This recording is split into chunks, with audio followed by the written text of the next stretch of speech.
Hello and welcome to another episode of A Wicked Parley.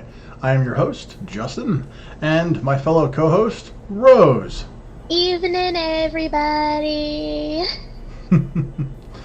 Yes, today is going to be a good episode. However, before we start talking about that, I would like to say first and foremost, thank you very much for your viewership, for your subscriptions, and for the occasional like that people have thrown out. Just want to say thank you, and hope that the love for the channel and the interest continues.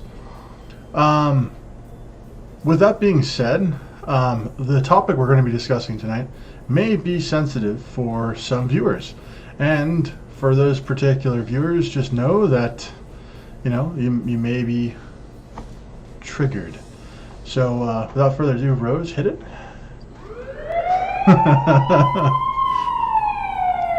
Oh, this is such a great animation. I love that. Thank you. All right. So, Rose, what are we going to be talking about exactly tonight? We're talking about stress. And gosh, that's relatable right now because I just finished my finals week. Well, I'm approaching it myself, so. Yeah, I know a couple of people have got their finals week next week, and then some people just finished midterms. Hi, host. Hello, host. Yeah, honestly, finals can be a stressful time for all college students, and any person that might know that particular individual or individuals. Yeah, they're called Hell Week for a reason. Oh, good old Hell Week. Ah. All right, so let's just go ahead and jump right into it, honestly, when it comes to stress. Yeah. So what is the first segment we got?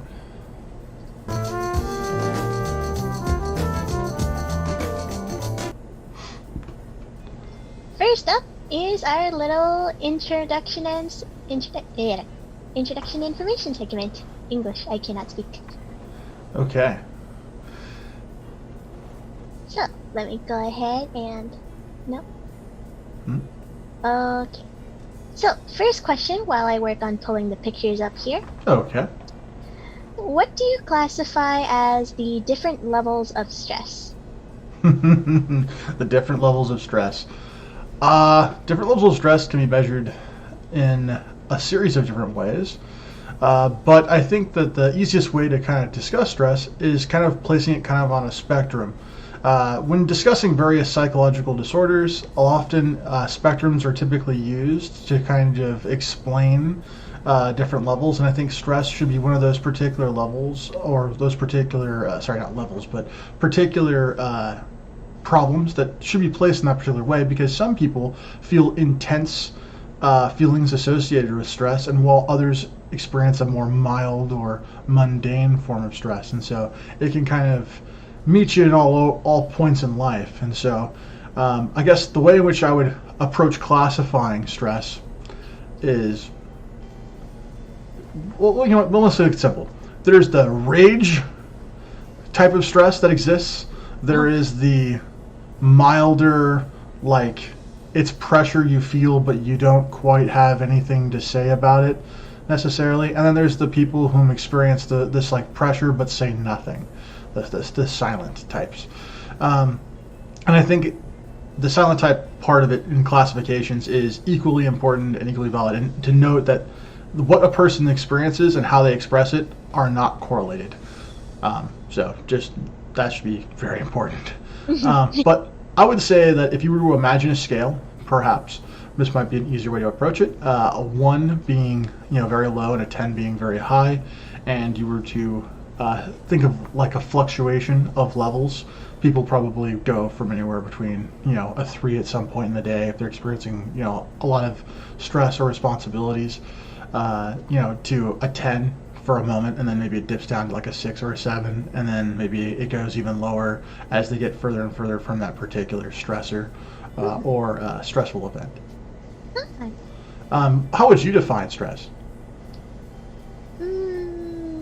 Let's see.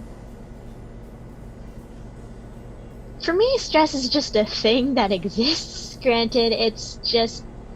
I kind of say I'm stressed when, or like other people are stressed if they're kind of taxing themselves in a way that's not necessarily normal for their standard routine. type of thing. So like, hi Matthew.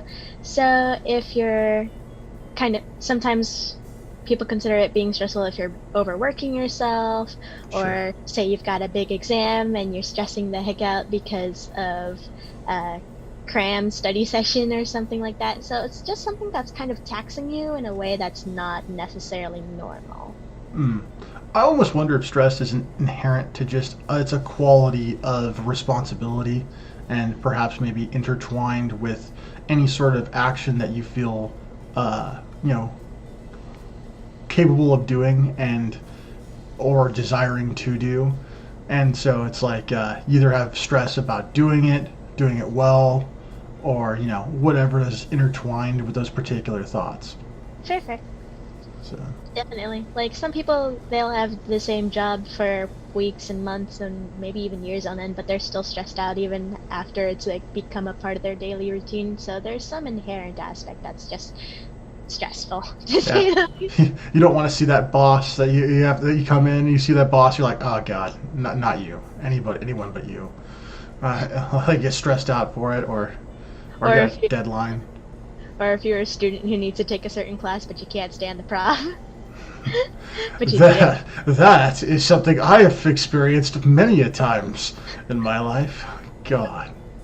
So it's like the stress of knowing you have to do it, but you don't want to do it because of the prof who's trying to teach it, but they can't.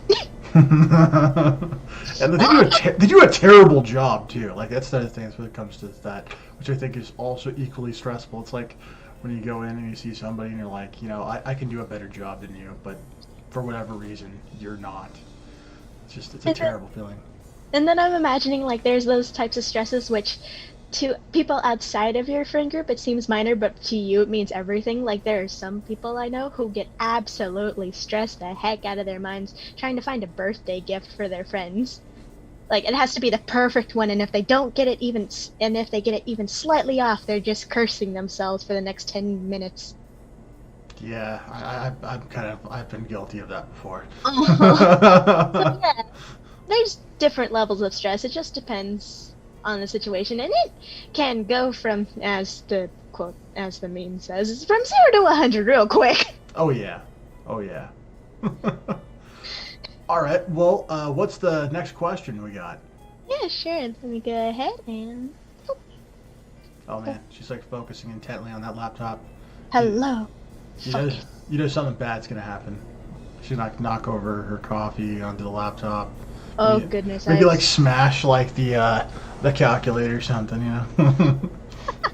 Question number 2: how relatable is stress to other people? As for that whole coffee situation, I have literally seen somebody knock their drink over onto their laptop, and by God, they were so distressed for the rest of the day. Quickly throw it in rice! Quickly! Quickly!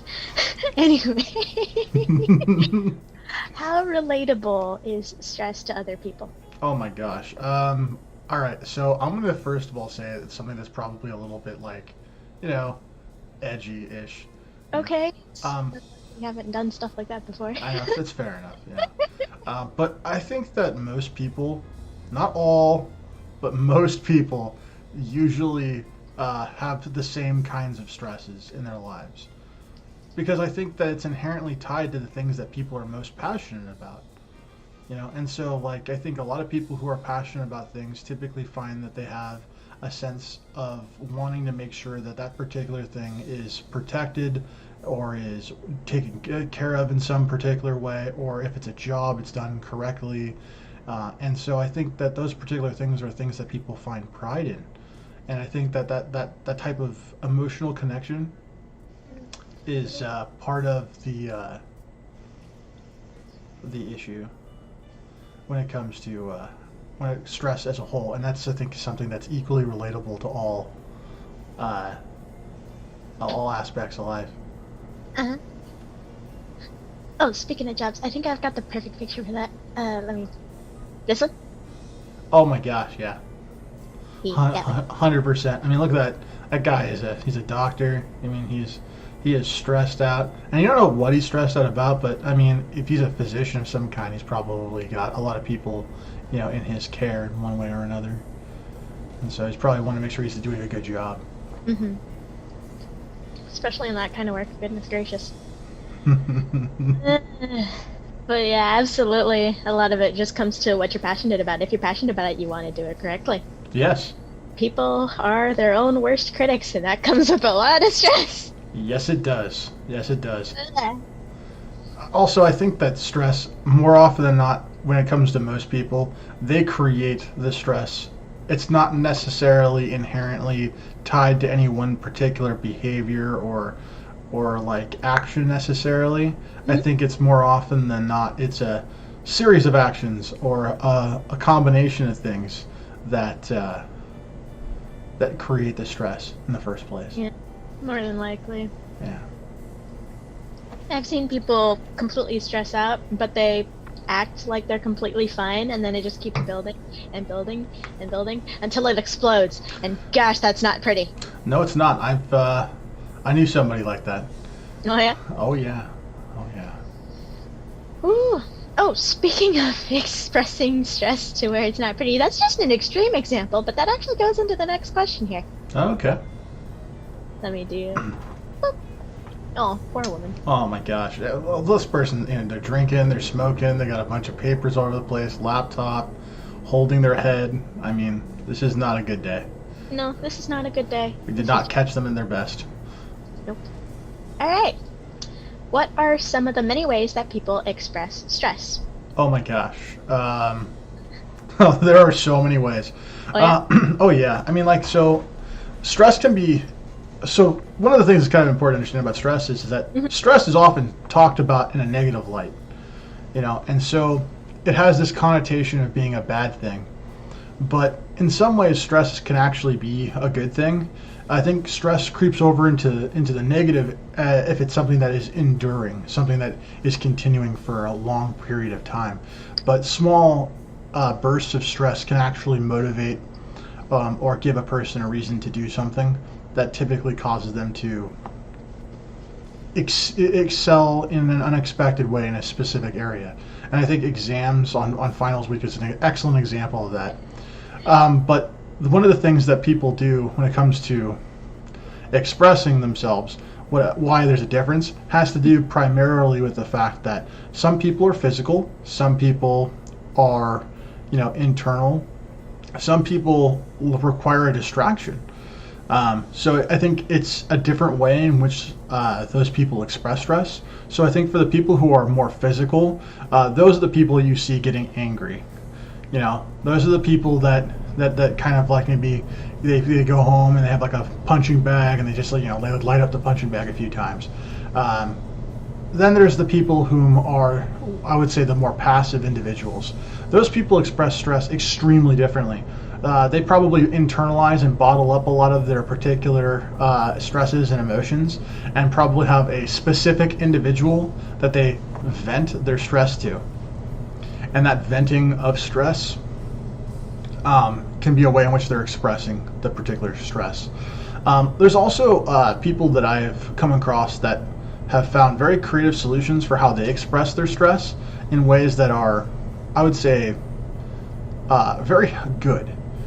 Some people I know actually will take paintbrushes and dip them in paint and then fling a paintbrush at a wall with a canvas on it and create pieces of art. And they that's how they release their stress, is that they create art. So I think the way in which people express it is really just, it's completely across the board. It's contingent upon who you are, what culture you're in, what values you have, and really things that are linked to your identity. So it's a very complex question that doesn't have any one right answer, but truly all answers are probably correct. I definitely have a bunch of friends across all those different amount of spectrums. I've got a person who threatens to throw. I've got a friend Zephyr, who's constantly talking about how he's going to throw his phone against the wall because of something that went wrong. I've got another person who, this one's Ashley. She uses me as a venting medium more often than not. Well, myself and a couple of other people. Okay. So that way she doesn't explode at anybody else because she knows we can handle it and we don't mind. And then there's a couple of people. The rest of these are more secondhand accounts, if anything. But I've met people who stress bake, stress knit, Stress eat. stress eat. And then, you know, some of them will just throw down everything to go on an exercise. Sure. I myself like to go onto like sites and just read fictional stories or play Minecraft. Okay. As long as it's mindless and I don't have to think anymore. You know, the thing that I find interesting about all of the things that which you just discussed were there's this theme of escape. Yeah. That seems to be very prevalent through all of those particular examples. Fair. Because sometimes you just want to get away from whatever the heck is stressing you out. Yeah, I mean, I definitely would say that I play video games whenever I get stressed out. I mean, any time I can kill an alien monster in Destiny, or like I can go through another run of Castlevania, you know, is you know, always a good thing. I mean, as we mentioned in the video game episodes a couple weeks ago, I think it was like episode 6 and 7, or Yeah, something yeah, like 6 that. and 7 live streams. 6 and 7, where we talked about using video games as an outlet for like venting frustration. Oh, Works yeah. wonders if you can murder something in game without having to actually hurt something in real life. Yeah, having that lack of consequences is kind of critical when it comes to those particular releases of stress. I have absolutely screamed my head off at a bunch of pixels and just not given a crap afterwards. Although you might get crazy looks from your friends and family, though. Oh, I absolutely got one of my friends, let's see. One of my friends, Ryu. He didn't realize how much I could curse until I got angry playing a tower defense game, of all things. Oh boy. Let's just say I wasn't too fond of a tree ant getting in my way. Hmm. Fun. But it was a Fun. game I was playing because I was stressed out about school and stuff. Yeah. So. Okay. I also think it's kind of important to note that people will express stress uniquely and differently, but the intensity by which they express stress has to do with the intensity of the stress in which they're feeling in that particular moment. And so, like, I mean, there was a guy that I knew who would punch a punching bag whenever he got angry, and one particular time he was so stressed, so, you know, full of rage, that he actually punched a bag so hard he broke his wrist. It's just like, okay, you know. So yeah, I mean, like, there are definitely different levels of intensity that are important to keep in mind. So, does the chat have anything to say about any of the things we've covered so far? Let's see. I would love to read this one. However, I did do a quick preview of it, and I'm not quite sure how to word it because I can't. It doesn't. Just read it off. Read it off. Okay. You want to talk stress? Stress is standing in line while you struggle pulling out my wallet, putting my change away. Yeah, I mean, that's definitely something that could be stressful. I would say that I've had a similar experience, except for it wasn't like in line. It was more like, you know, getting to the door of my apartment and then juggling items while trying to basically awkwardly reach into my other pocket and grab my house keys while not dropping everything. So I can relate to that quite a bit. Was there anything else? We've got a comment from Kid Cat. Okay. Oh, they're new. Hi. How you doing? Hi and welcome. Hopefully you like our content. Hopefully. Let's see. Stress is when your heart rate jumps to 140 when you wake up because you have to go into a job you hate. I have the perfect meme for that, which we will get into later. Okay. All right. I definitely concur with that particular statement, though. Let's see. Host Justin, the Smallin are here, the Baby Fallen are here, and they meet the hype. Wet. Oh God, yes, indeed. Yes, host, very much so. That's a reference I don't understand. Destiny 2 is the new yeah, it doesn't matter. Yeah, it's not that it doesn't matter. It's more like I don't want to explain it right now. We will talk later.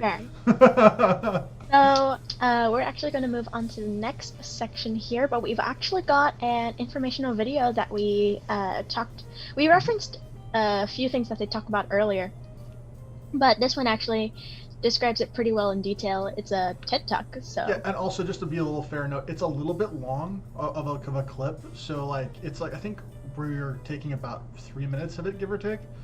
Let me double check here. We're looking at around 4 minutes.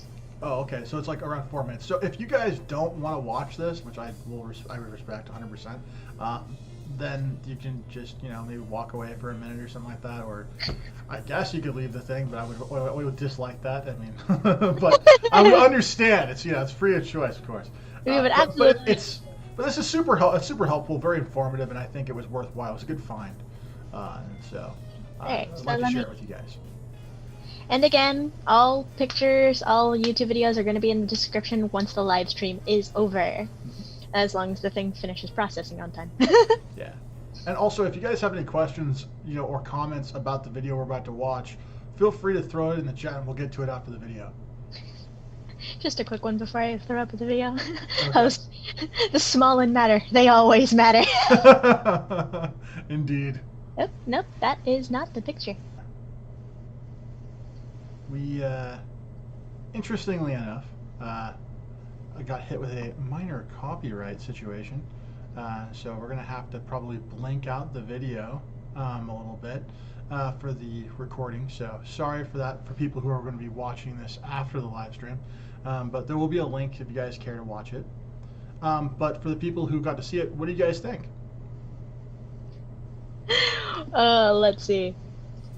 Matthew immediately went, it's because we're all rats. I'm just a rat in a cage. Aren't we all? Aren't we all? Yeah, Goodness. very much so.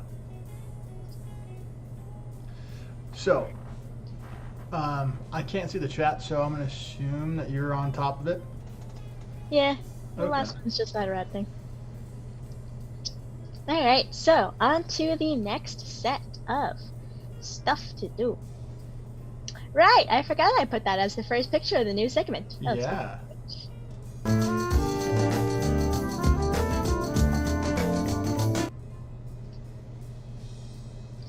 How does stress affect one's health and attitude throughout their day-to-day life? For example, we've got this little meme, which is kind of cute. I like it. Let me go ahead and flip out that for a bit. I have to start eating healthier. Me, feeling the slightest amount of stress. Nom nom nom nom nom nom nom nom nom nom nom nom nom. Way too much stuff in that one animal's mouth. Speaking of stress eating. I know, right? Yeah, so automatically, obviously, from the little video that we got to watch, stress affects the body in lots of ways. And one of the ways in which it affects the health, obviously, is that most people end up actually gaining weight due to cortisol levels actually being incredibly high. And this can just kind of run havoc when you consider the fact that some people, when they experience stress, actually stress eat, whereas they eat essentially way more calories than they need in response to try and make themselves feel somehow better. And this is typically where notions of the idea like comfort food and things like that kind of come from. And so, I would say that stress is just one of those things that in small increments, it can be quite helpful, but in large, sustained periods of time, just absolutely awful. In addition to gaining weight, you can also find yourself being susceptible to a lot of common illnesses. You might find yourself getting the flu, or the cold a lot more often. And you also will have like other sorts of negative side effects that are associated with digestion, which are kind of like unfortunate, but it is what it is when it comes to those things, unfortunately. But what about you, Rose? What kind of stress effects do you think you run into? For me, definitely. Sometimes I just feel more tired than normal. Mm-hmm. Sometimes Sometimes when I'm stressing, it's the opposite of stressing. Like sometimes I can't even feel like I can eat. Like Okay. it's just like I'm too busy, or I don't have enough time for this, or even though I know it's healthy for me, Mhm. it's like I just gotta power through and deal with it. Those are not fun days. I imagine not. But yeah, there was one time I was at work. I was at a manager at a kitchen at a previous school of mine, and I was a student manager. And because on one of the weekdays, specifically a Friday, essentially I was the only manager the entire day. Mhm. because the staff managers had that day off. They would work every other day of the week, but they had that day off, which meant I had to come in early. I had to come in at like 4:30 in the morning, Mhm. which, if I get my sleep, I don't care. That's really early though. Either way. Yeah, it's really early, more earlier than a lot of people are Mhm. okay with. But I dealt with it because I just went to bed early. So anyway, so I was also in charge of making sure that we had everything for our to-go orders because we were making items for a bunch of markets around campus. That seems extremely stressful already. I'm getting stressed out just hearing about it. Yeah. So I also had to double check to make sure that our special to-go orders were also okay and that they were being delivered to the right place. Mhm. I was also in charge of making sure the deliveries for our own produce were getting to us on time so that we could make everything because we made anywhere between 800 to 2,000 items a day. Oh my. One day everything went horribly wrong. Of course, The that's delivery inevitably would trucks, happen. yeah, the delivery trucks with our stuff were late Of course they were. by anywhere between 30 minutes. One of them was late by like 2 freaking hours, Oh boy. which had all the greens. Oh, fun. That seems so good. Some of the papers were mixed up, so I accidentally sent the wrong order to the wrong place. Okay. I sense spiraling effect right now. It's like it's going down. And I was also in charge of scheduling students, and a third of them called in sick. Okay, yeah, that's so it was bad, and then it got progressively worse, and now it's just catastrophic at this point. So I was attempting to deal with it as best as I could be. I did not handle it as well as I should have. I will admit. I was on the phone call with so like I mentioned, I had sent a to-go item somewhere it wasn't supposed to go to by complete accident. Complete accident. Complete another accident. It went wrong. So I called them to try and make sure it got back here. Oh boy. However, no matter the instructions I gave, they were not able to tell me what I wanted to know, so everything's still going wrong. Okay.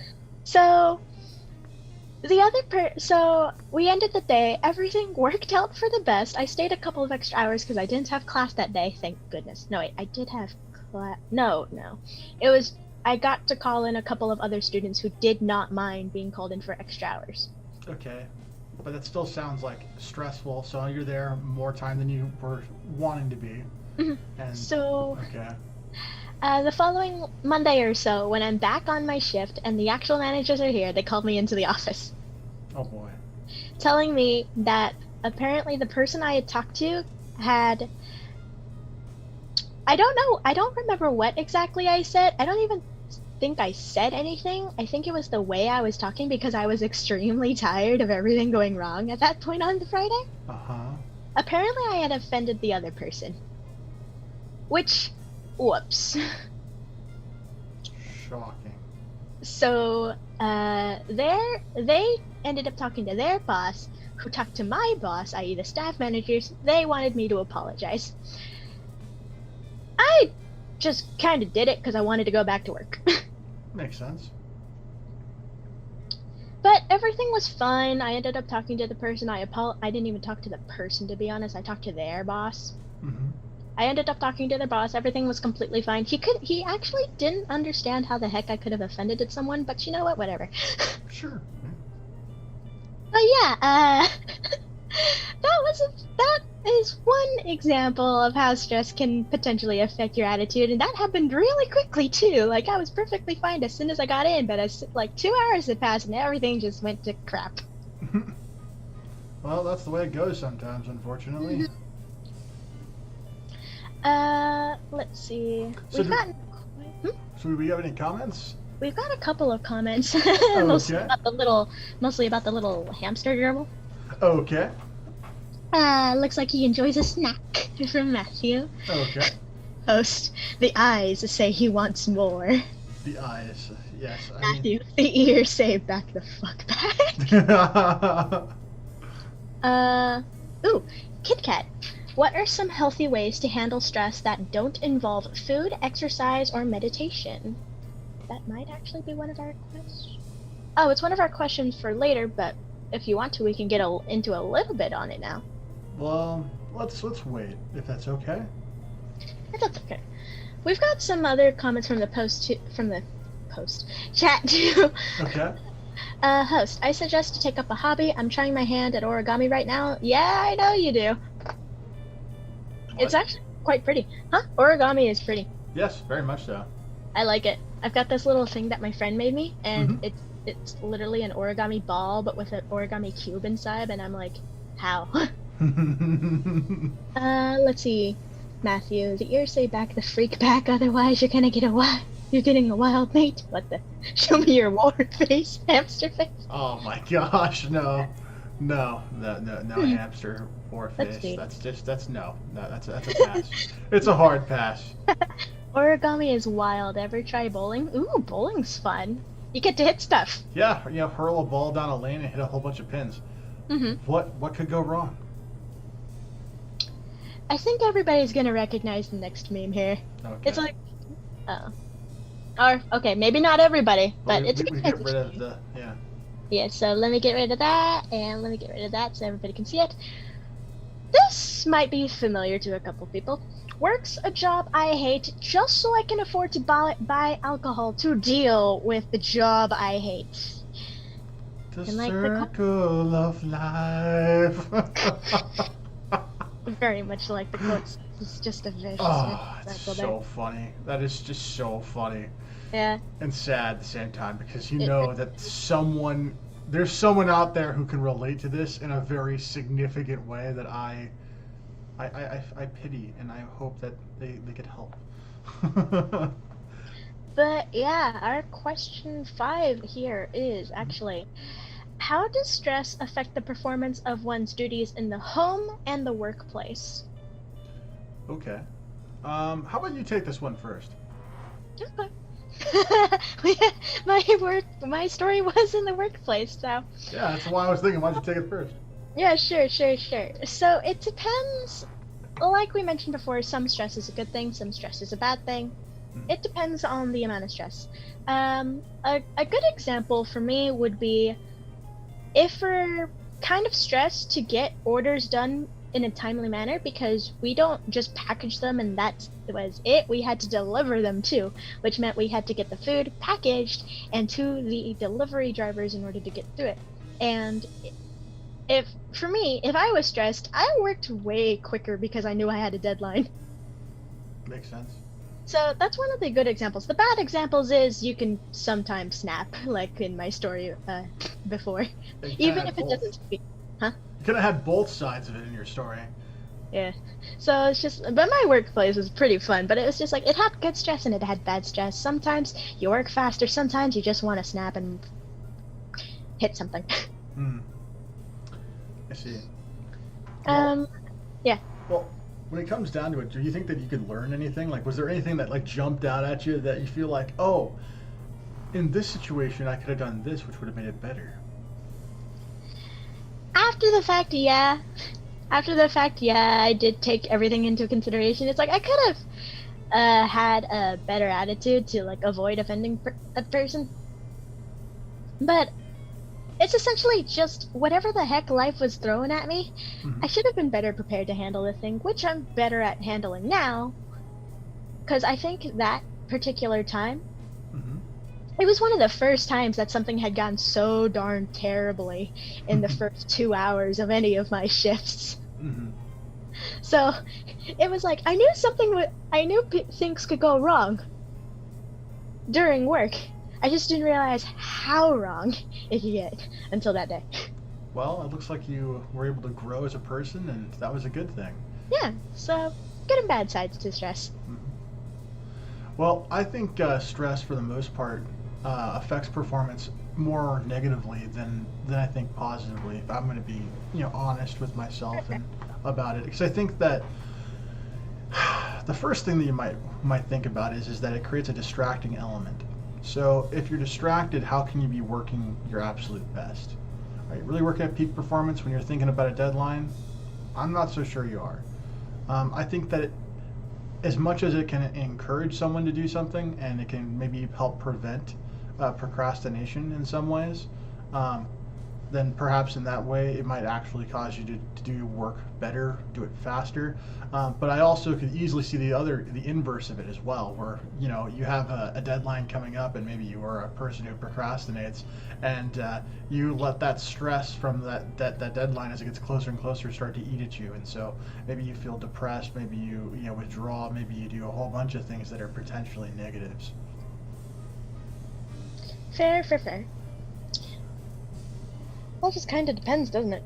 Yeah, I don't think we can play any of those though, unfortunately. No. Yeah, unfortunately, we had a couple of clips that we were kind of like prepared, but I'll kind of give you guys the clip notes of it. And if you care about the videos in which we were going to play, they will still be in the description below. So if you guys want to take a look, they'll be there. But we're gonna have to not show those. So unfortunately, Big Daddy YouTube is being mean to us today.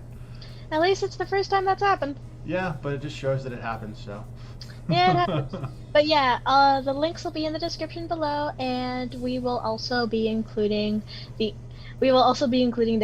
timestamps. Sorry, I just saw the pun in the comment section. Okay.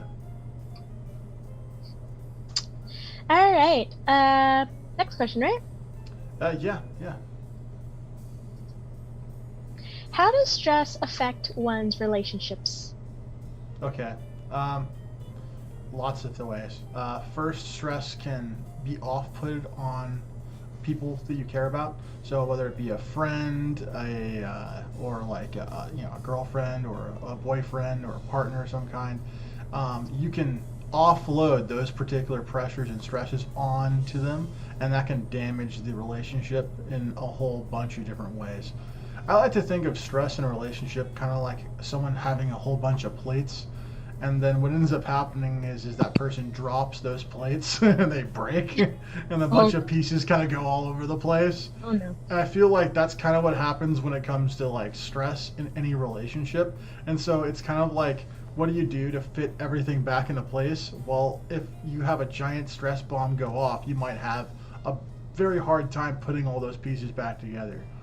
And so like I think that like there's lots of different ways in which stress can be managed, that I think it is helpful when you are in a relationship that you can have that other person kind of assist in a way that does not offload the stress onto them. But I think that one of the main ways in which I think outside of just like your traditional set of stressors that you would imagine, which is typically linked to like tension and stuff that's like happens inside relationships, but like mostly exterior stressors, things that happen like in one of the person's workplaces or school or something like that, or maybe like a different social circle, and then like there's another social circle that are in conflict with the others for some reason, and then those particular stressors then act on each one of those particular points, creating a series or a cascading set of problems that kind of like fall like a series of dominoes. Oh yeah. Yeah. I think that like the biggest thing is probably infighting when it comes to its overall effect, though. Definitely with that. I've got friend groups in the past and in the present that there are just some people who do not like each other whatsoever. They'll get along they'll tolerate each other for the sake of the middle person. Sometimes. Other times, oh boy, that's a cat fight right there. Yeah, it sounds like feuding cats. I was literally thinking that. I was thinking cats. I was thinking feuding cats. Yeah. But yeah, absolutely. And if you've got people who are you just can't deal with each other, then it's gonna stress not only you out to try and be friends with them both if they happen to be in the same area, but it just stresses out everybody in general. Absolutely, yes, absolutely. Is there anything that the chat maybe wants to ask about this, or maybe I want to comment to? I think Matthew was commenting about one of your comments earlier about talking about not offloading the stress onto your partner and therefore adding the stress overall. It's essentially, he puts it, or they put it as, you feel what they feel. Yeah, yeah.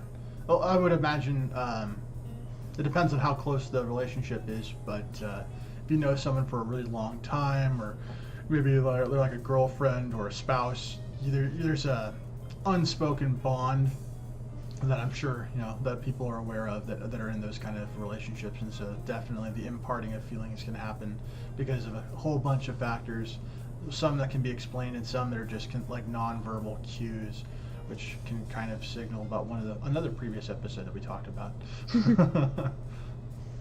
But yeah, absolutely, I agree with that. So we're gonna go ahead and move on to the next one because I'm taking a look at the time. Make sure you do your water break. Yeah, I've been through the course and I've been grabbing water, but thank you. Good. Let's see. Make sure to grab water yourself, though. Yeah, I got my drinkies. Okay. Number 7. What types of problems or issues can result from stress if left unchecked? Okay. Well, a whole bunch of negative health side effects can happen. I mean, you can obviously, if it goes on for an extremely long period of time, you can have all sorts of things ranging from strokes to like extreme versions of, like, say, hypertension, for instance. You can have, I guess, chronic headaches. You can have a really lot of nasty shit. One of the big ones that I think that I experience whenever I have stress is I have achy muscles whenever I get stressed out. Like my hand and my forearm will ache. I also think that spontaneous pain in different regions of the body can occur when you have stress. A lot of people go through like massages and things like that whenever they have a particularly stressful time, because sometimes some people carry their stress in their shoulders or in their back. And that causes the muscles to tense up, and so kind of like a massage kind of helps loosen them up. But there's a whole bunch of things. I mean, there's not just going to be one thing. It's going to vary person to person. But if left unchecked, the significant ones are obviously death. From a multitude of reasons. I've heard that some people can experience dementia because of the neurochemical changes that happen from stress being dealt with for an extremely long period of time. The video that we kind of got flagged for putting up actually kind of discussed that to some extent, but didn't go into too much depth. The neurochemistry of the brain is really sensitive. That's like obviously there's talking about cortisol, which is essentially the hormone that's linked to stress, but there's also a whole bunch of things that are intertwined with that. Serotonin is a critical one, as is dopamine, for your ability to feel happiness and being able to get some sort of joy and things like that out of the body. At least so say current neuroscientists. That field is really radically changing in the last 10 or so years, and so I wouldn't be surprised if there's more information about this in the near future. But when it comes to overall issues, I would definitely say the common ones are like headaches, muscle tension, high blood pressure, and all of those, if going on for a long period of time, can result to things like heart attacks and strokes and things. So, well, what about you? What do you think about that question? Definitely agree that it can definitely lead to bigger health issues if left unchecked, because stress is named that way for a reason. Like, just the stress does put a lot of stress not only on your physical body but your emotional well-being, along with your mental health. Yeah. So depending on how it affects you, it's going to affect different things, which are all intertwined together. It's just a matter of like which one gets affected more versus the rest, and which one's going to kind of snap faster. Mm-hmm. I mean, have you experienced any like physical ailments from stress that you can recall? That I can recall. I tend to itch. You get an itch? Like a lot. Really? Like things will be fine one moment, but then I've been slightly noticing. I don't know my signs too well, because I don't think about it too often. But I've noticed that whenever it comes to a stressful, really, really outright stressful situation, I start itching a lot. Mm-hmm.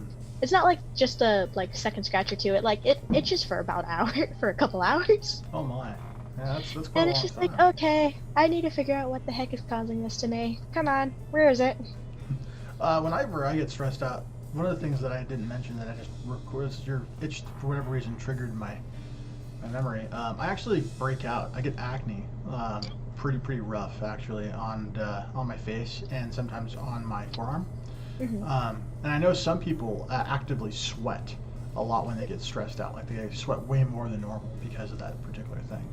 So I mean, I think there can be some commonalities with that when it comes to stress if left unchecked. I would imagine being sweaty nonstop for a decade or more. I mean, that's got to be uncomfortable. Yeah. Yeah. All right. Let's see. Oh, some people get nosebleeds, pain in the chest, migraine. Then Kitty walks in. Oh darn. Kitty cat. I see. Yeah. Yeah, that's definitely all symptoms that would make sense to me. I mean, yeah. I mean, when it comes down to it, though, like everyone's body is going to respond to everything differently. So keeping in mind that particular difference, I think it's really important to understand that diet plays a huge role. What kind of stress you're dealing with. Is it relationship? So emotional in that particular sense, or is there some sort of physical thing going on that's creating the stress? There's a whole bunch of things that can happen. I think that depending upon those particular types of stressors, that's going to ultimately be the thing that dictates how severe and what kind of problems you might experience. Yeah. Speaking of how to deal with them. Next segment. Dun, dun, dun, dun, bum, bum, Be strong for the kitties. Okay. Will do. Dun dun. There are often times that people are stressed but bottle it up to deal with later, as you've mentioned before. How can their friends and family better spot when they are stressed? Okay. Question mark on that. Yeah. When it comes to how can I spot it, I think it's by identifying some of the key signs. I mean, obviously everyone's going to be different, as we've kind of talked about, and considering the fact that every single person, is going to have a different response. Only like the people who are close to that individual are going to know truly what the signs are. But if you see a person withdrawing, if you see a person that is, maybe anxious or very quickly responding to something, and maybe in a severe tone, or just not acting their normal selves, maybe you just do kind of like a question, like, hey, are you doing okay? What's going on with you? And kind of check in with them a little bit. I think can be one of the things they can do to help, spot and also approach someone who's stressful. And I think that particular thing gives that person who's experiencing stress the opportunity to be able to, I'd say, in a positive way, hopefully release some of that tension, or at the very least, the family member or friend is now aware of those particular things and can better handle the appropriate circumstances, and situations that they might interact with that individual. Yeah. Yeah. What are your thoughts on it? Yeah, definitely. If they are able to pay attention long enough, there's a chance of being able to spot these signs or figure out the signs of what's leading up to it, so that you can essentially let the individual know that they're potentially on the way to spiraling and snapping, so that they might get a hang on it faster. So as for spotting it, it's just a matter of how well do you know this person? Are they doing anything that's out of the normal, and why? Because it's like, unless you're able to spot it, there's not much you can do to help them, and if they are hiding all the, and it's purely up to the individual at that point. I don't know if I agree with that particular part of of your statement, though. I think that there is some things that friends and family can do to help someone who is stressed out. Yeah, but it's like if they don't realize something's wrong, then Yeah, I mean, if you don't realize it, yeah, in that way. But I mean, like for me, for instance, like when I get stressed out, I mean, I know that not everyone is like me, but when I get stressed out, I kind of like, I feel like most people know that I'll talk really fast. I'll be short with people. I'll have the broken out hives, that sometimes some people can see. Like I have like a thing on my lip right now that's like annoying the shit out of me, and Oh. it's because on Saturday I have to do something very very stressful. Uh, Right, you told me yeah, about yeah, that. yes, it did. Mm-mm. And I feel like the moment I started talking about it, it's like I remember like feeling like this starting to form. I'm like, oh god, this is exactly what we're talking about.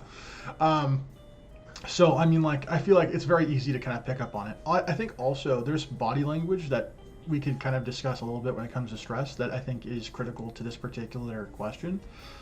Typically, people who are stressed tend to be a lot of really tense, so they hold their body inwards more.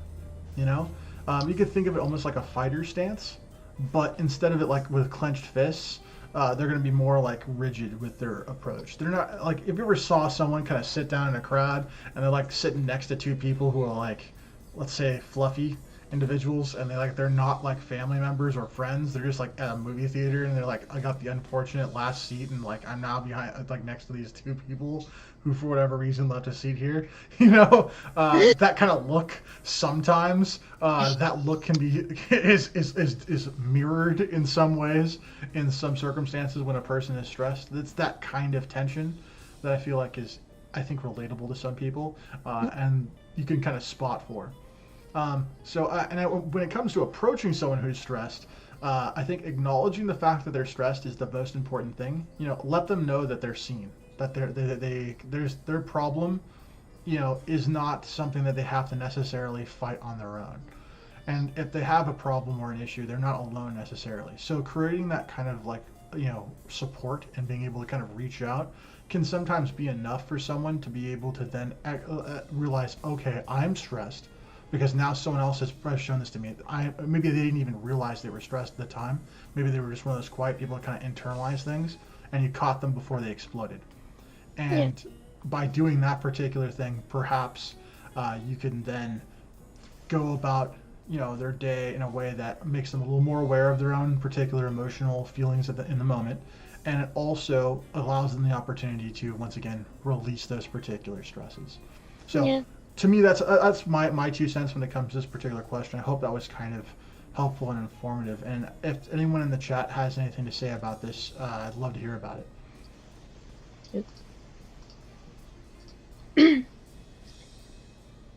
Oh, hey Kyle, welcome. Oh, Kyle, hey, what's going on? Kyle? Oftentimes, people bottle up their stress because of their friends and family. Maybe spotting stress might mean reflecting on how you might contribute to that stress. Oh, Perhaps. maybe. That's an interesting statement. That is very possible. Absolutely possible. Goodness. Hmm. Like I know there are some times when I'm talking with a friend of mine, also Ashley, where they're stressed out, and I'll try to help them, but sometimes it just doesn't work. So oftentimes, just sitting next to them in silence, not touching them or anything, just sitting like a foot away, so that way they know I'm there. That's enough for them at least. It creates a soothing effect, like an atmosphere of calming. Or, Yeah. Yeah, okay. So, that goes into the next question actually. Excellent. Da-da-da! Boom.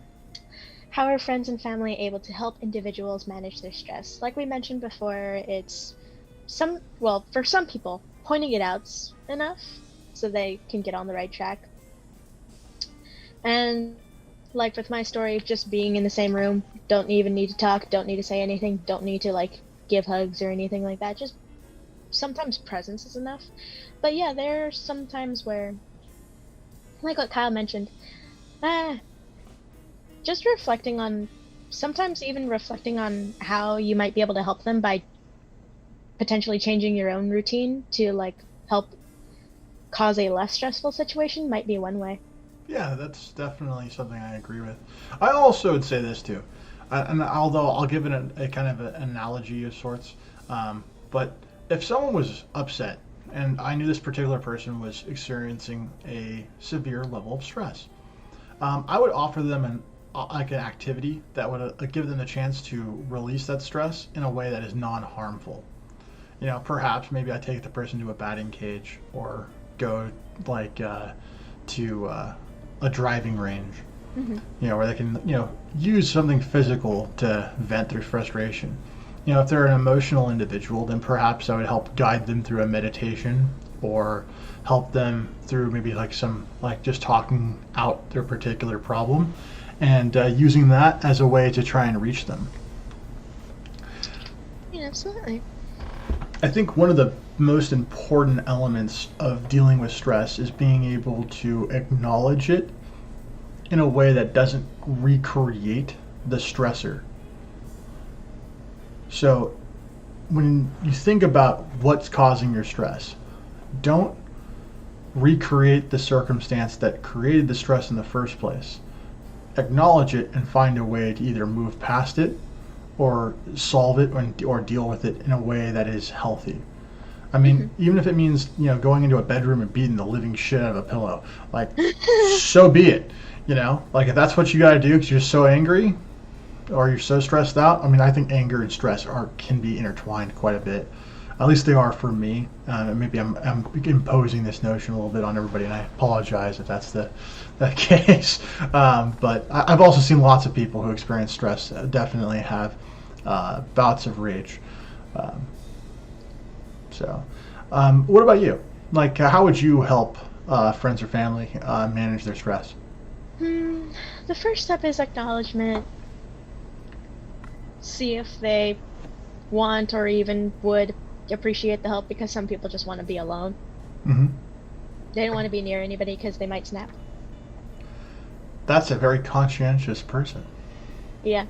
A couple of my friends have noticed that they will absolutely snap out physically, so they'd rather not be near anybody if they're getting to that point. So it's they'll admit their stress, and they also admit, get away before I punch you. Not those exact words, but I get the gist. Yes. And of course, offering for my family, usually I offer to help with any extra chores around the house. Do you want me to pick up anything from the store? That way they can just, rather than having to worry about whatever the heck's outside of the house, they can just stay inside, do whatever they want to do to relax, while I'm the one dealing with whatever the heck's outside of the house. Okay. For friends and family, it just depends on the person. I've got people who they just want to talk. I've got people that they'll want to go onto a video game and just beat the ever-living crap out of something virtual. Others will just enjoy just watching funny videos, like we watch little cat videos all day. So each of them is it just depends on the person and how you help them, because each and every one of them is different. They manage their stress differently, just as they express their stress differently. So. Okay. Well. Yeah. I think we're ready for the next question. Yeah, sure. Let me go ahead. Oh boy. I'm sorry. That guy is wearing too much skin tight clothing for any man to no. Just why? Be like the guy in the blue shirt, all right? This guy's extremely extra right now. Right here? Yeah. It's okay. It's if you're gonna be that guy, fine. But this guy right here, come on now. Yeah, that's just. Who knows? Maybe, I don't know.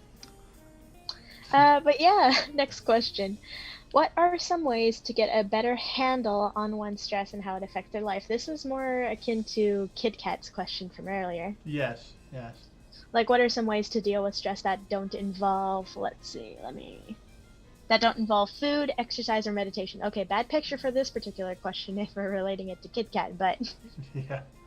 I think there are definitely healthy ways of dealing with the stress, and obviously this one's showing a bunch of people running as a group. I think definitely doing any sort of exercise is definitely something that's extremely helpful and something that allows people an opportunity to give themselves a moment to breathe and give themselves time to think.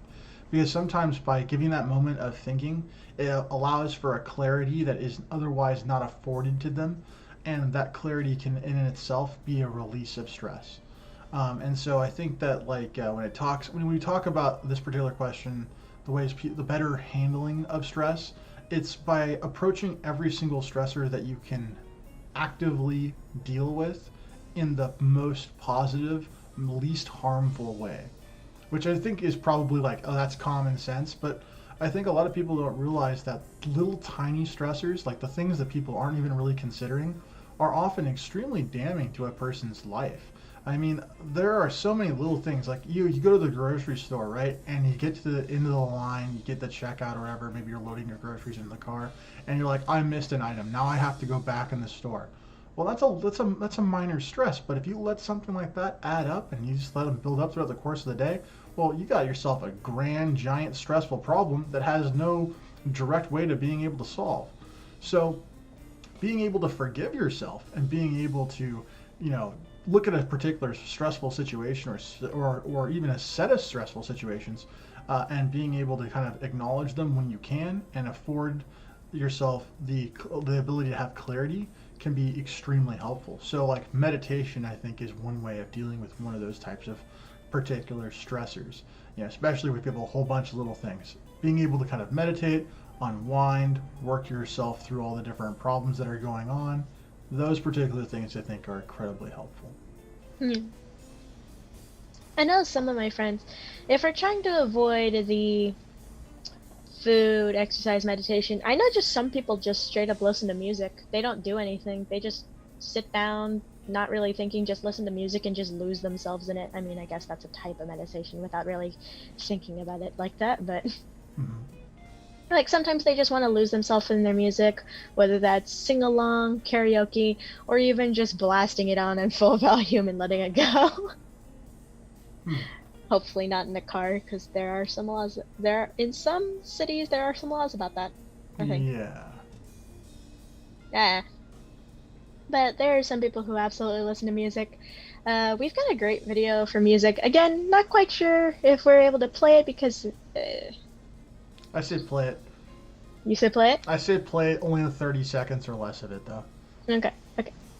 Yeah, let me... This one's only like a 10-second thingy. So... Nope. Let's go there, and there, and there.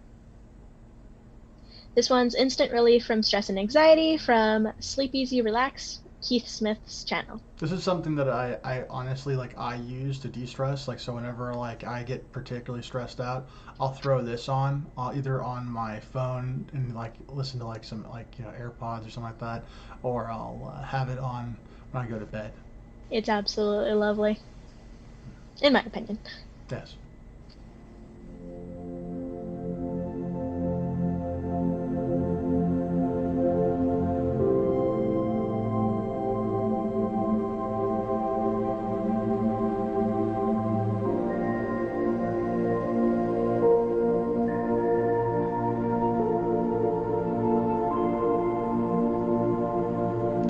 Go ahead and pause it.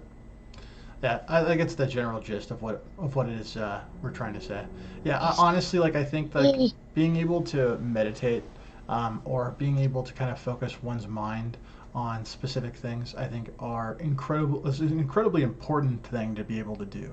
And so if you don't actually take the time to help yourself be healthy, by being able to acknowledge your particular problems and being able to forgive yourself, then I think you run into some serious issues, which kind of ties into the questions that we kind of were covering earlier.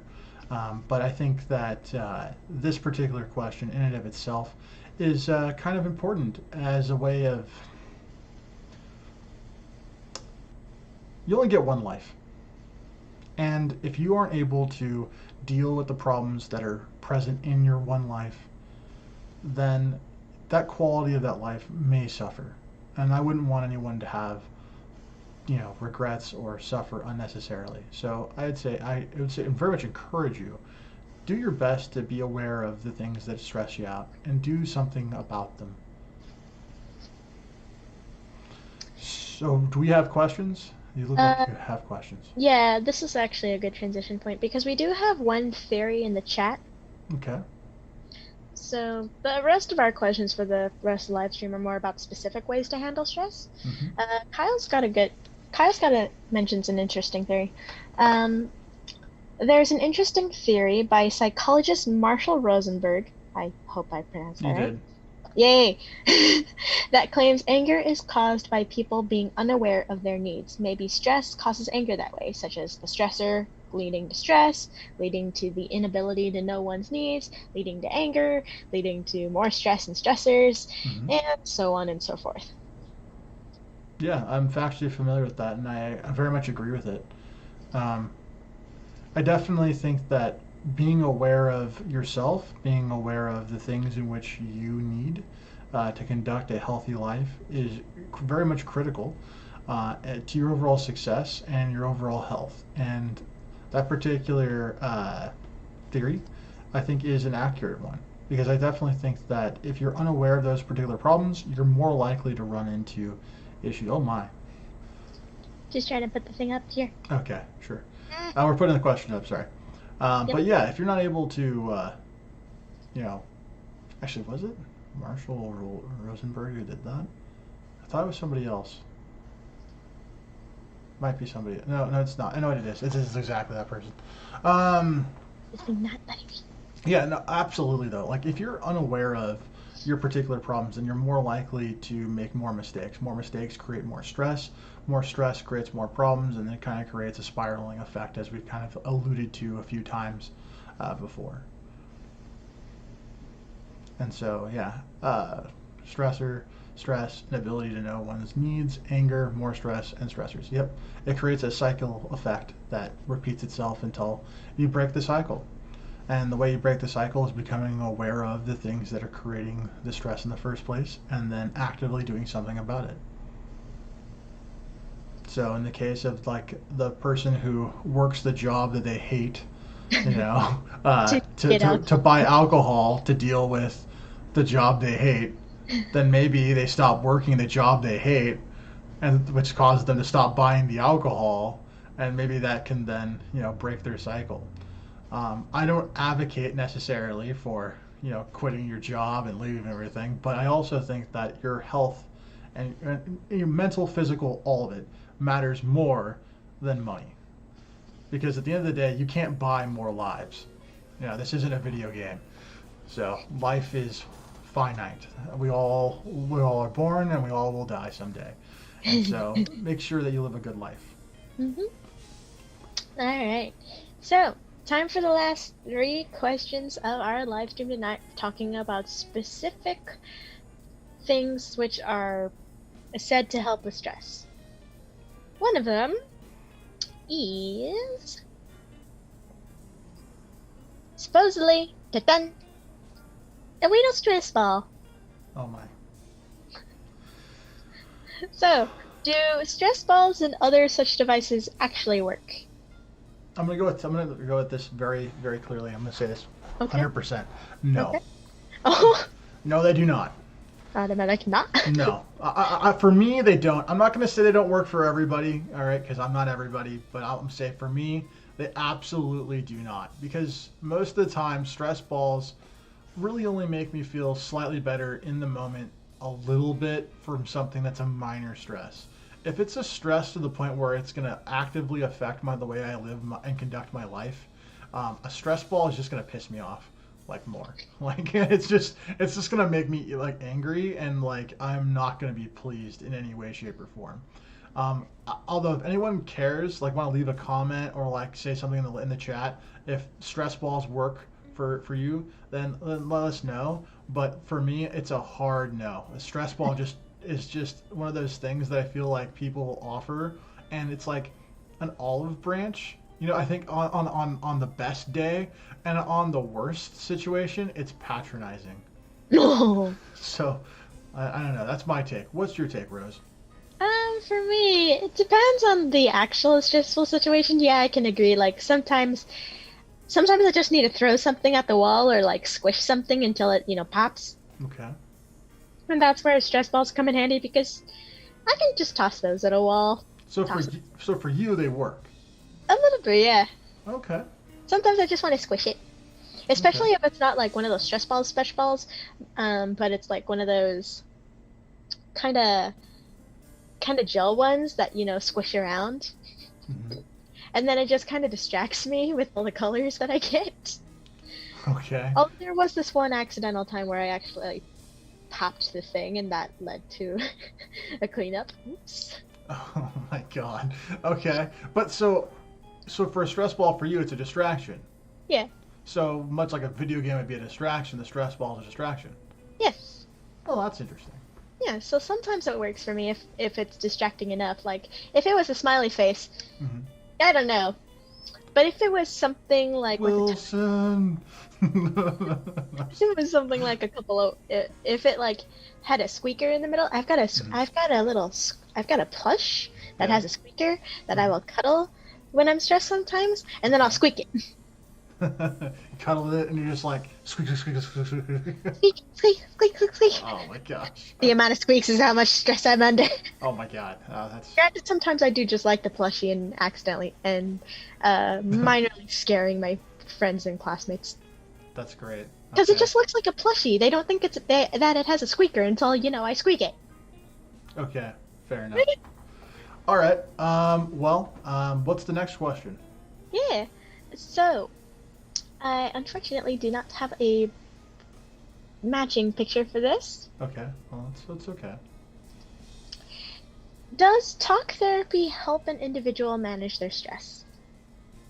That is, it depends on a high order.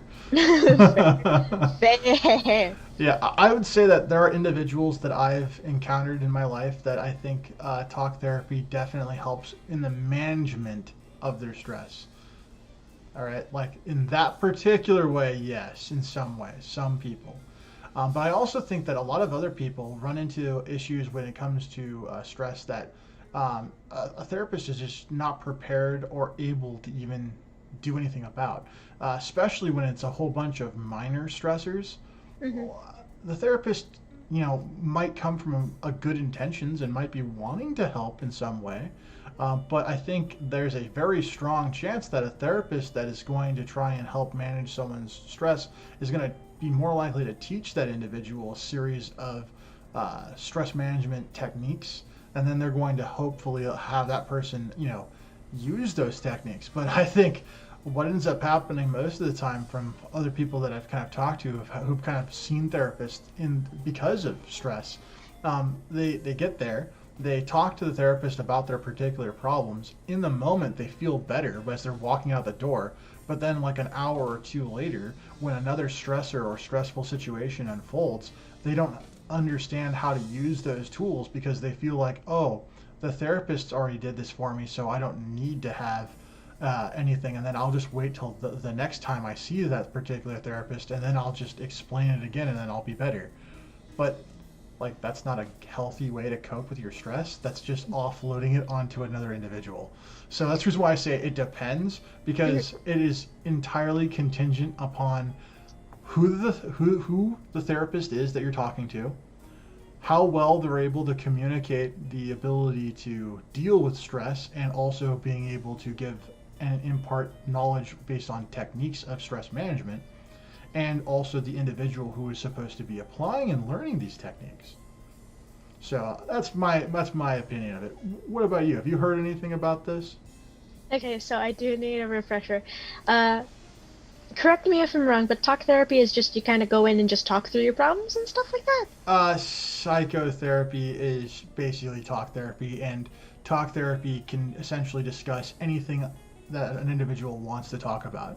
Typically, it's used to try and initially build a relationship between the client and the therapist or a clinician, and from that particular point, then they use the specific aspects of talk therapy to actually dive in and spot particular problems, and then try to assist individuals with the ability to either give an outlet to express something, or teach them how to manage or control certain specific issues. Yeah, okay. So I can, yeah, definitely case by cases. Case by cases. Case by case basis. Goodness, I'm combining words here. It's I okay. do that in my daily life anyway, so it's not a new thing for anybody who knows me. We all understand. It's fine. Definitely case by case basis for people because there are some people who will just absolutely just need to talk things out and they just want to vent everything out, and that's Mhm. perfectly fine. I, So I sometimes that'll work. For those who need to figure out where the problem occurs but they can't find it on their own, maybe it's probably helpful because if the therapist can point it out, maybe they can work on it. And then for some people, just talking does not help. Yeah, I mean, I think that some people that when they go through talk therapy, the thing that I very much want to help people deal with when I get into this particular circumstance is I want to give them the proper means to be able to actually address the particular issues that they're having. So if Yeah. someone were to come to me and they were going to essentially have a whole bunch of stressors and they continually had these particular problems, and every single week they came to me and they came to discuss a series of stressors, rather than having them essentially spill out all the stressors and then that week they're, for an hour or whatever, they're released from that. I would then build a map to see kind of like how they handle their stress, and then learn the specifics of those particular stressors, and then teach them how to handle those stressors Hmm. in a very targeted way, so that way they could better handle them, hopefully. Hopefully, yeah. Yeah. Yeah, because if they keep coming in with the same problems without doing anything to fix them, Hmm. it's gonna keep going. Yeah, Like you definitely. mentioned earlier, you need to break the cycle. Yeah, you can't have things perpetuate for too long, because then they just kind of run away with it. You got to Mm. break those cycles, and you got to do something active. I mean, it doesn't even have to necessarily be a good thing in order to do it. I mean, almost anything to break the cycle is inherently a positive, at least to me. I wouldn't call, you know, positive in the sense that it's a plus to the circumstance, not it is a good thing for you. I want to make sure I clarify that, because they are kind of confusing a little bit. But yeah. What's the next question? Yeah, last question, and we're ending on a very fluffy note. Yay, fluffy note. And we have one thing to say after the question before we go. So stay around for that. How important are emotional support animals to individuals who experience stress, i.e., fluffy therapy? Oh, let me get rid of you for a minute. Let me get rid of that too. Fluffy therapy! Fluffy therapy. Fluffy! Oh my god, I used to have a dog that looked very similar to that. Oops, wrong question. Yeah, that's not the right Right question. There you go. But yeah, what do you think?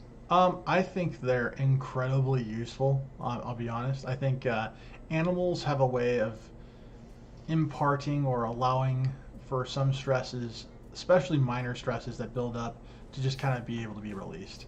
You know, Mhm. if you have a really rough day, you sit down and you have like a cat or a dog, and you just kind of pet them, and you're soothing. You're like, okay, like it's kind of like helping you kind of unwind. It can be very helpful. I know of someone whom has an animal, and that particular animal, they use it, the petting of it, to actually enter into a kind of a meditative state, a way to kind of relax and reduce some of the tension and stress that's being built up. And then by petting the animal, they're able to kind of enter into a state where they can then kind of meditate or have some sort of self-reflection. So I think that support animals are incredibly helpful for a variety of reasons, and the one I said is kind of, I think, a good example. So, Hmm. what do you think about it? I absolutely just love fluffy pets in general, but definitely with they're very important, not just because it's very soothing to just lie down and pet them, but they're also very okay, depending on the animal, because there are some animals that just don't care. They will do whatever they want. They are the kings of the household, not you. Odin. Yeah, you're a cat. Odin. But for fluffy therapy animals, there's a reason I call it fluffy therapy. It's just because I like it a lot. That on my old campus, around midterms or finals week, people would bring in their pets, and nobody cared. If anything, they flocked to those people and asked to pet their dogs or their cats if they happened to be a walking cat. Some people had rabbits. Some people had hamsters. I also said a walking cat. Some people do walk their cats. Why? Like with Because like a leash, or like just like on their own, like. some like people both are do it on bad. their own, and then there's some cats that don't mind a leash. Oh God. It just legit depends on the cat. But yeah, I would absolutely, if I knew a friend of mine had a pet, and if we were working together for studying, I would absolutely is like, hey, can we study at your place? I want to pet your dog. Like one of the places I was renting, they had a pet, and I was just so happy because I could always come home and pet the puppy. Pet the puppy. That puppy loved me because I just continually gave so many scratches. Oh my gosh. I bet. Mm. All right. If there are no more questions, I will go on to the next segment section. That's okay. No, this was the last question. Okay, cool. Well then, all right. We do have one comment about the talk therapy thing, though. Okay, sure. Let's Bye see bye, it. puppy. One last. Bye bye, puppy. Bye bye, puppy. Only to say hello to another puppy. Oh my God, he's so fluffy. Look at that, papa. Okay, people are like so like there's like 2 dogs, and like there's like what, like 1, 2, 3, 4, 5, 6, 7. There's 8 people in that shot around 2 animals. Yes. Clearly, there's a lot of attention going on right there. So much attention. So much attention. Any Hazel. I'm on the other side. Oh my gosh, I moved. Yes, you are. Oh my God, I'm floating around. It's spooky. It's spooky. Can this thing just snap? Alright. Okay. Kyle, in their experience, talk Kyle. therapy. Cal. This is not the journey to Candy Mountain. Cal. Alright, All talk right, fine. therapy might help people realize they are stuck in a cycle. Yeah? Yeah, that's fair. absolutely. Yeah, I think that's actually one of the most important things when it comes to therapy is that therapy, I think, as I've learned more about it, I kind of think that it's used to recognize problems and prepare patients or clients, depending upon where you're at, with the tools to be able to manage those particular problems. Because I think that too often is it the case that some people are treated automatically with medication, and this whole notion of a quick fix, so like they're just going to take, here's a pill and then they'll solve your problem. But I think that the role of a good therapist, I think, tends to be the situation where you impart knowledge that is helpful in actually managing and or potentially solving certain very specific problems that an individual might experience. And so I definitely think that being able to identify problems is one of the critical components of being a therapist. And so yeah, by being able to identify a cycle, absolutely, yeah, for sure. Yeah, okay, so if there's no more questions, let me just go into what I was wanting to say. Yeah. Okay, so on Saturday we're going to have another live stream. And on this particular live stream, it's going to be a little bit different than the normal ones. I'm actually going to be having a guest on who is going to be adding to the discussion of the particular subject in question. And Rose, do you think we should tell them what the subject is? Maybe. If we can give them the title, they'll know what they're getting into and they can prepare their questions, whether that's detailed, general, vague-ish. I see. Yes, okay. All right, so like I said before, I'll reiterate this. Yeah, we're going to be having a guest, and we're going to be having a discussion about corruption. Ooh. Yeah, it's corruption. And I feel like it's a necessary topic to discuss, but I also wanted to try and bring in a couple extra voices to be able to kind of discuss something like this because it's really multifaceted, and I think that it'd be entertaining for everyone. So I hope that you guys come check it out. Saturday will be a fun one. It might go a little bit longer than normal. I'm not sure how much longer, but maybe 10, 15 minutes. So just for like an hour, hour 40. I mean, we've had a couple of episodes like that already. Yeah, we've had a few kind of long episodes, but this one's gonna definitely. Short one. Yeah, this one's definitely gonna be kind of like a longer one. Yeah, I think I'm really excited for it, and I think that it's gonna be a fun discussion. So I hope that you guys can all check it out. And once again, I'd just like to say thank you very much for all of the participation today. I loved all the comments. I liked the conversation we had. I think it was a good one. And I hope to see you on Saturday. So this has been Justin and Rose, and we'll see you in the next one. We bid you adieu.